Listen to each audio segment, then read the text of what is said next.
বিসমিল্লাহির রহমানির রহিম। সব পাতলা পায়খানায় আমেশা নয়। আজকের বিষয়, না বুঝে আমরা কেন আমেশার ওষুধ খাবো।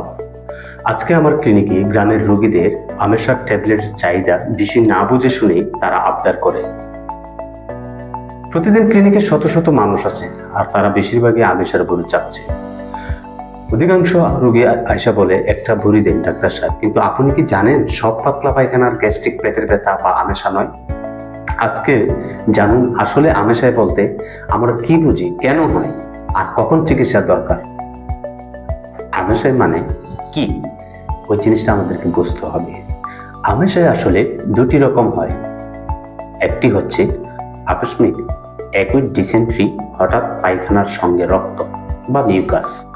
আর 2 নম্বর হচ্ছে মাসের পর মাস একটু একটু করে রক্ত, পাতলা পায়খানা, দুর্বলতা।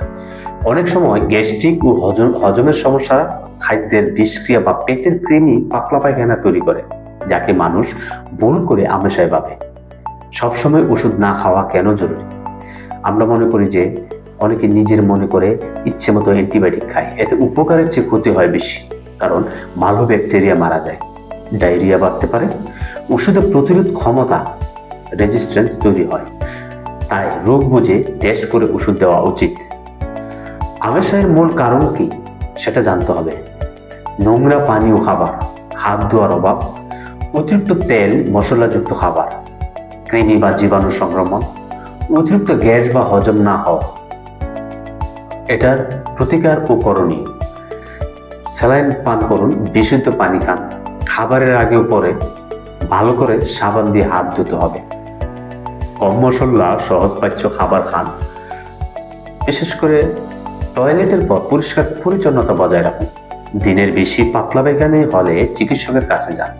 মনে রাখবেন, সব পাতলা পায়খানা মানে আমেশা নয়, আর সব আমেশায় একই বড়ি নয়। না বুঝে ওষুধ খেলে উপকার নয়, উল্টো ক্ষতি হয়। তাই সমস্যাটা বুঝে ডাক্তারকে জানান, তিনি রোগ বুঝে চিকিৎসা দেবেন। সচেতন থাকুন, নিজের ও পরিবারের জন্য সঠিক সিদ্ধান্ত নিন। সমস্যা থেকে মুক্ত থাকতে হলে পানি বিশুদ্ধ করুন, হাত ধুতে বলবেন না, আর হেলদি খাবার খান।